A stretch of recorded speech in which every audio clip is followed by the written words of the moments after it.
جب حضور کے بعد کوئی نیا نبی آ ہی نہیں سکتا تو یہ پاسبلٹی کا بتانا یہ بھی کفر ہوا۔ اب قاسم نانوتوی کون ہے؟ یہ دارالعلوم دیوبند کا فاؤنڈر ہے، تو اس کا عقیدہ بھی یہ کفریہ ہے کہ حضور کے بعد نیا نبی آ سکتا ہے۔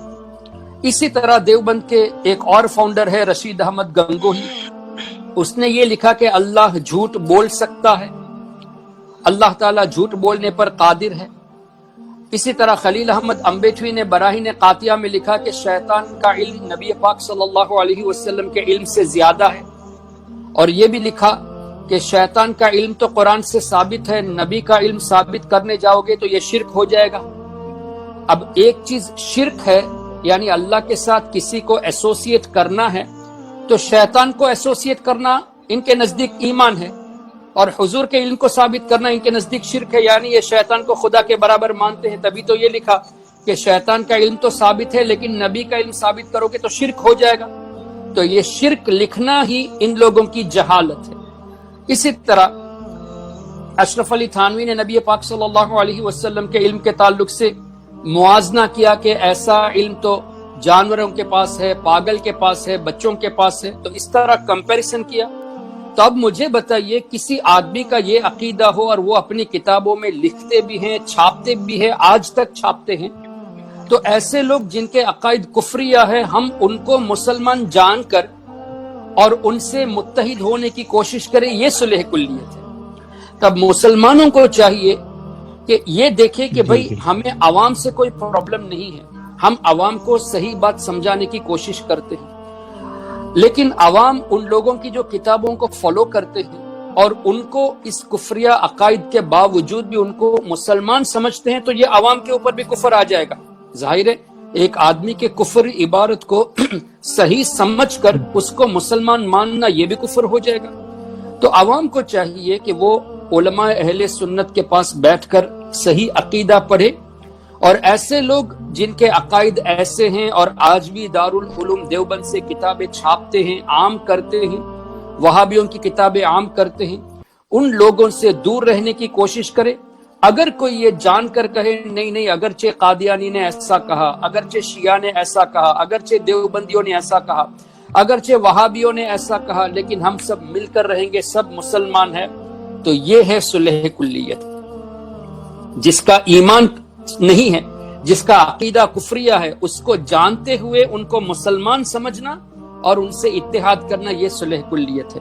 اور یہ اتنا ڈینجر ہے کہ یہ قرآن کے خلاف ہے۔ کیسے قرآن کے خلاف ہے؟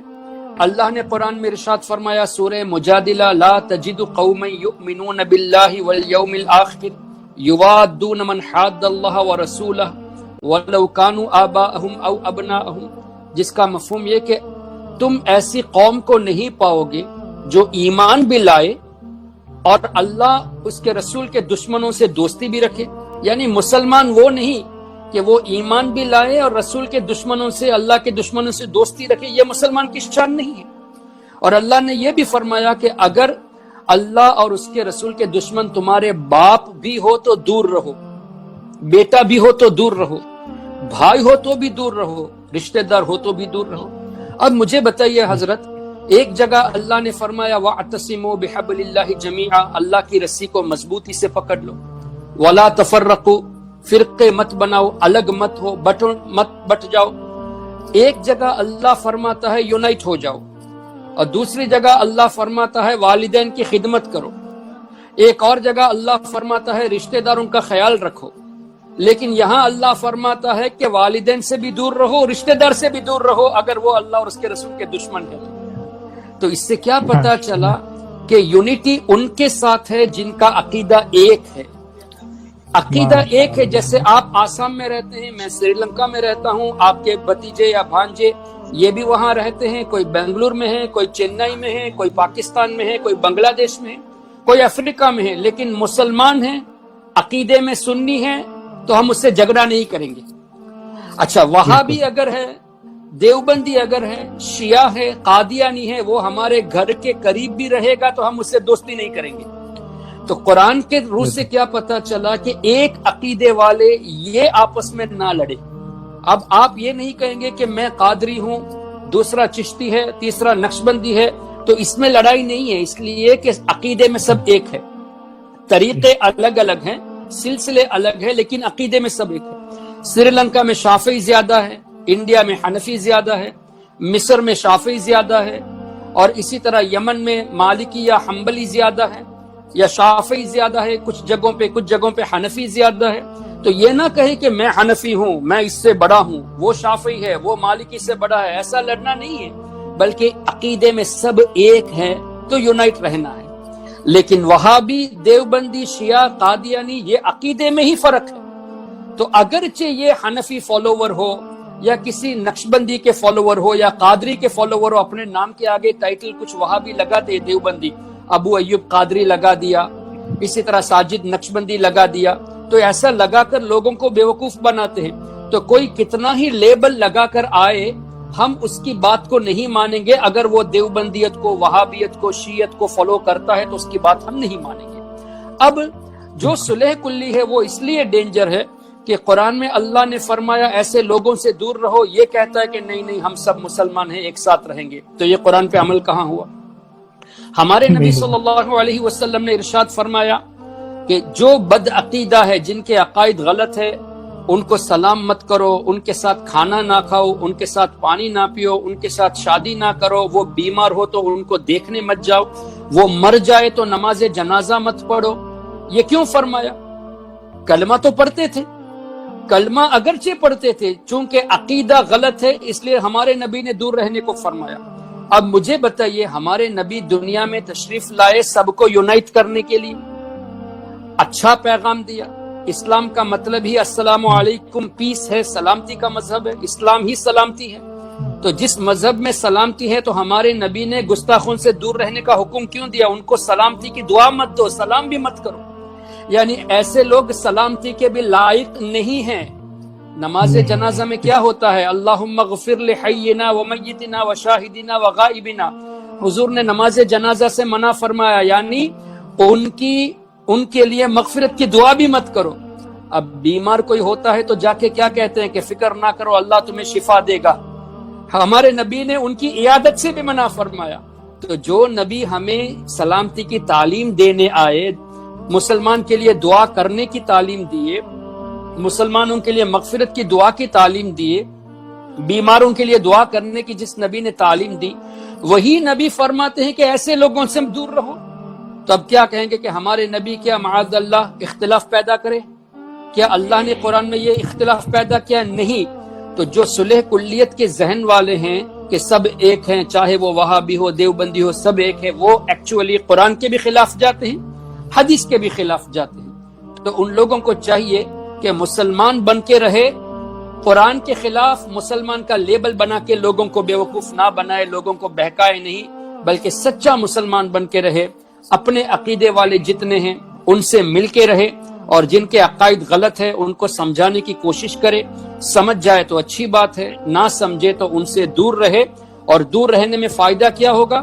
سورہ مجادلہ میں اللہ نے فرمایا اولئک کتب فی قلوبہم الایمان وایدہم بروح منہ، یہ وہ لوگ ہیں جن کے دلوں میں اللہ نے ایمان نقش فرما دیا، یعنی اللہ نے ان کے دلوں میں ایمان مضبوط فرما لیا، نقش فرما لیا۔ وَأَيَّدَهُمْ بِرُوحٍ مِّنْهُ، اللہ ان کی مدد فرمائے گا جبریل علیہ السلام کے ذریعے۔ اب ظاہر ہے آپ اگر اپنے شہر میں یا ہمارے ویورز اگر اپنے شہر میں کسی وہابی سے دور ہے، کسی دیوبندی سے دور ہے، تو کچھ لوگ کہیں گے صلح کلیت ذہن والے کہ ارے یہ دیکھو سب سے دور رہتا ہے، ایسا تھوڑی ہونا چاہیے کہ اس کو دور کر دیتے ہیں۔ ایسے لوگوں کو کچھ لوگ دور کر دیتے ہیں، تو انہیں فکر نہیں کرنا ہے۔ کیوں؟ اللہ نے فرمایا ایسے لوگوں کے دلوں میں اللہ نے ایمان نقش فرما دیا ہے، اور اللہ نے فرمایا کہ جبریل علیہ السلام کے ذریعے مدد فرمائے گا۔ تو اب ہمیں چاہیے کہ ہم ان لوگوں کی مدد کے امیدوار رہے یا جبریل علیہ السلام سے مدد کے امیدوار رہے؟ اللہ نے جبریل علیہ السلام کے ذریعے مدد کا فرما دیا، پھر فرمایا رضی اللہ عنہم ورضوا عنہ، اللہ ایسے لوگوں سے راضی ہے، وہ اللہ سے راضی ہے۔ پھر وَيُدْخِلُهُمْ جَنَّاتٍ تَجْرِي مِنْ تَحْتِهَا الْأَنْهَارُ، اللہ ایسے لوگوں کو جو پکے مسلمان ہیں انہیں جنت میں داخل فرمائے گا۔ پھر کیا فرمایا؟ اولئک حزب اللہ، یہ اللہ کی جماعت ہے۔ الا ان حزب اللہ هم المفلحون، اللہ کی جماعت ہی کامیاب ہے۔ تو ہمیں یہ نہیں سوچنا کہ لوگوں نے ہمیں دور کر دیا، بلکہ یہ سوچنا ہے کہ ہم مضبوط رہیں گے تو ہمارا ایمان مضبوط ہوگا، جبریل علیہ السلام مدد فرمائیں گے، اللہ راضی ہوگا، جنت عطا فرمائے گا، اور اللہ ہمیں اللہ کی جماعت میں شامل فرمائے گا۔ اس سے بڑھ کر کیا ہے؟ اللہ جتنے بھی ہمارے اولیاء گزرے ہیں، جن کا نام لیتے ہیں، جن کا ادب کرتے ہیں، جن کے نام کی فاتحہ دلاتے ہیں، یہ جتنے بھی گزرے ہیں نا، ان کا سبق یہی تھا کہ نماز قائم کرو، حضور کی سنتوں پر عمل کرو، لوگوں کا دل نہ دکھاؤ، لوگوں کو خوش کرو، حقوق اللہ کے ساتھ حقوق العباد کا لحاظ رکھو، بے جا کسی پر ظلم نہ کرو، حسن اخلاق ہمیشہ پیش رکھو، اور حسن اخلاق سے، اچھی تدبیر سے نیکی کی دعوت دو۔ ہاں دشمنی کرو، خوب کرو، لیکن کس سے اور کس لیے کرو؟ اللہ اور اللہ کے رسول کے لیے کرو۔ جس سے کرنی ہے دشمنی تو کس کے لیے کرنی ہے؟ اللہ اور اس کے رسول کے لیے، اپنی ذات کے نہیں۔ دیکھیے، ایک ہوتی ہے دل سے محبت، ایک ہوتی ہے ایسے ہی محبت، یہ بڑا فرق ہے اس کے اندر۔ ایک ہوتی ہے دل سے نفرت، ایک ہوتی ہے ایسے ہی نفرت، بڑا فرق ہے اس کے اندر۔ اس بات کو سمجھ جائیں کہ ہمیں کس انداز سے دین کا کام کرنا ہے۔ ہم میرے بھائیوں، خوب نفرت کیجئے حضور کے دشمنوں سے، اور کرنی چاہیے، لیکن کس سے؟ جو بالکل جن پر لگ گئی ہے اس سے۔ لیکن جو بیچارے ڈھیلے ڈھالے ہوتے ہیں نا، ان کو مت چھوڑو، آپ چھوڑ دو گے تو پھر وہ پکے ہو جائیں گے۔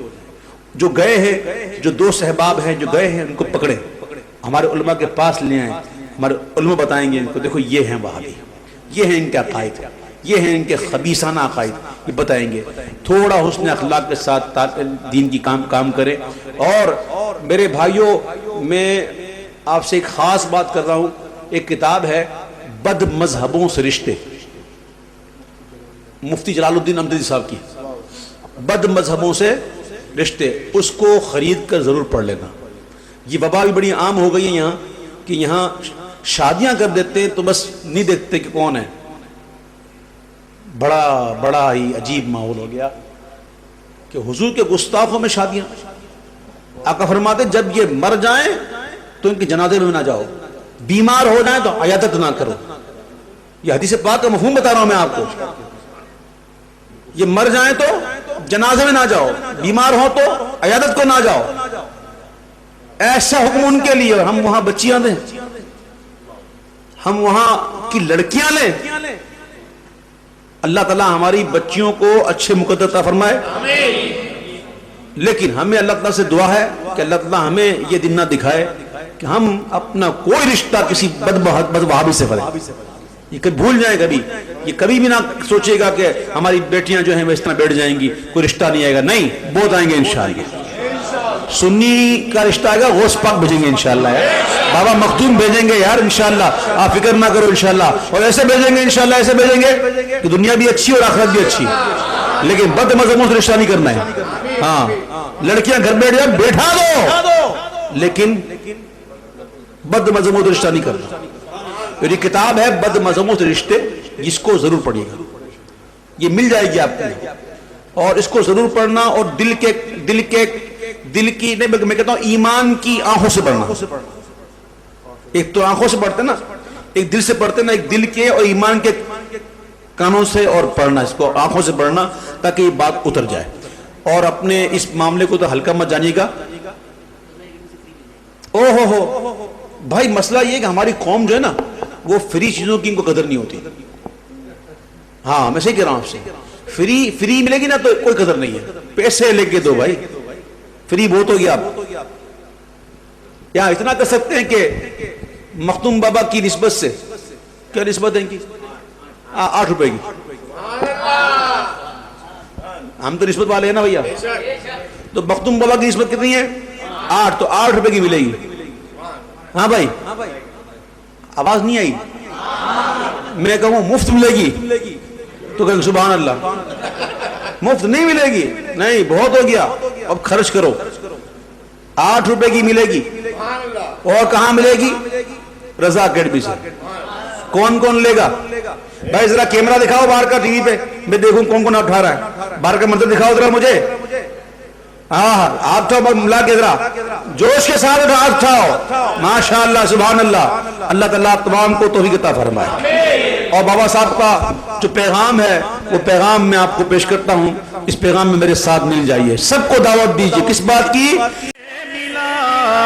بٹتی ہے کونین میں، بٹتی ہے کونین میں، ہاں بٹتی ہے کونین میں، نعمت رسول